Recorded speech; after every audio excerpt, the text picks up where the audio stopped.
Addicts, it's Joe from Black Box Silver and Bronze, and I'm here to show 10 vampire covers for Alan the Comic Collector Geek's Vampire Cover Challenge.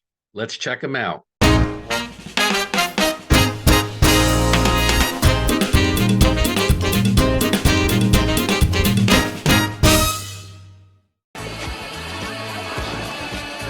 want to suck your blood.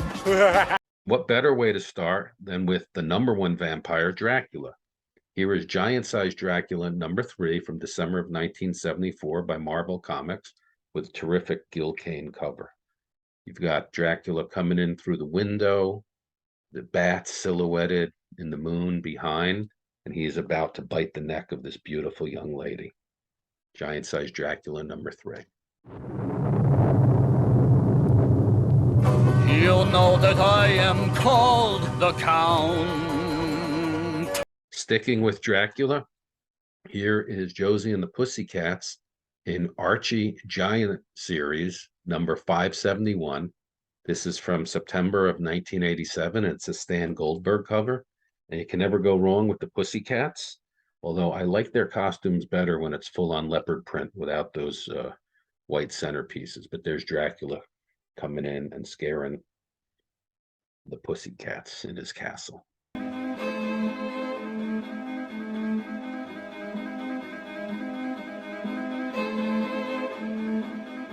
How about the Flintstones, #33 from April of 1966 by Gold Key. And this is where the Flintstones meet Frankenstein and Dracula. There's Dracula poking through the window up there.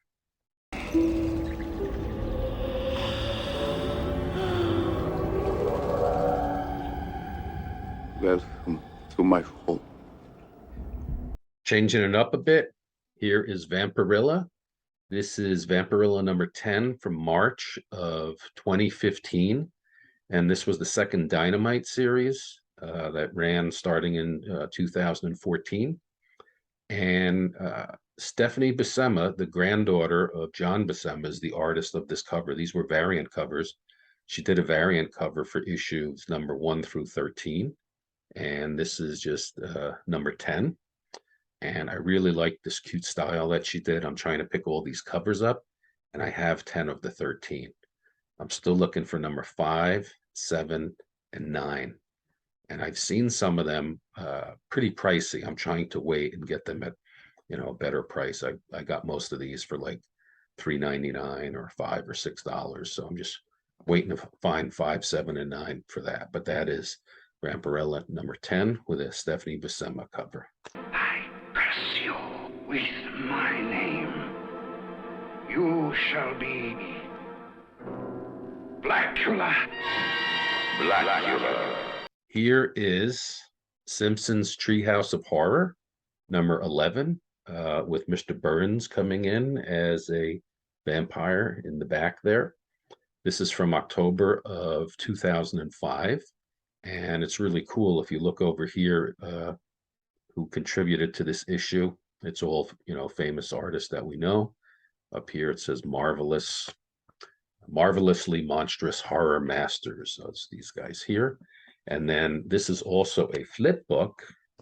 And this is the reverse side. And you might recognize that because that is a homage cover to Tales from the Crypt #41. Treehouse of Horror, #11, 2005. I think I'll grab something later in the laboratory. Here is Weird War Tales, #93, and this is the first appearance of the team, the Creature Commandos. That's a Joe Kubert cover. And one of the members of the Creature Commandos, this guy right here, is a vampire. His name is Sergeant Vincent Velcro. And this is, like I said, the first appearance of the Creature Commandos, kind of DC's version, I would say, of the Legion of Monsters. This is from November of 1980. You are to stay away and never tell humans about this place, or I will track you down and suck every ounce of blood from your body. Tomb of Dracula, number 17 from February of 1974. And there is a Blade appearance in here, but I love this cover because it's taking place on a train. And this is another beautiful Gil Kane cover. So Gil Kane's been in here twice with Dracula. Don't be scared. I'm the super sweet monster with the super sweet new cereal, Count Chocula. Adventures into the Unknown, number 53 from March of 1954. This is a Harry Lazarus color. And as you can see at the top there in that yellow banner, this is called a True Vision comic. So I am trying to collect all of these True Vision comics put out by American Comics Group. And it was an experiment that they did when in the 50s, when it was the height of the 3D craze. All the movies were in 3D and they were making comic books in 3D, and you needed those glasses with the red and green lenses. Well, this one was a 3D effect that you did not need glasses for. So what they did was, in the stories in the book, just like the cover, they would have these panels where something would be drawn sticking out of the panel. And as you can see on the cover, the thing that's sticking out of the panels is in these brighter colors, and the thing that's in the panel is in like a subdued tones. So it made it look like things were popping out at you.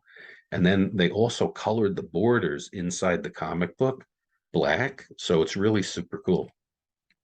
So there were 18 comic books. They only ran for like 3 issues per comic, sometimes only 2. It didn't work, I guess, and they dropped it. But across all of their titles, they did this. So it was in Adventures into the Unknown, it was in their romance comics, it was in Cookie, it was in the Kilroys, and I've been trying to collect them all, and I'm down to the last one. So the last one I'm looking for is Romantic Adventures number 48, and it's really tough to find. Of all of these, the ones that seem to be the toughest to find are the romance comics. So I'm down to one. Hopefully I'll find that soon.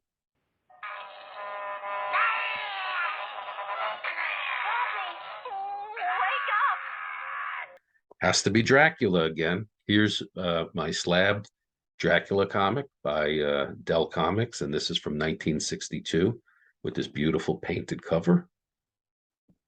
Again, Dracula with a woman in distress there who's probably going in there to bite her in the neck. I bet you're good and scared, huh? Well, you should be. This one had to be at number 1 for me. This is one of my favorite covers that I have in my collection, not just of vampires, but just in general. And this is Horrific, number 13. And this is by a comic company called Comic Media from September of 1954. And that cover is done by Don Heck. And I just love it. Horrific, number 13. Here, now place the point of the stake directly over her heart and hit as hard as you can. Wait! Now!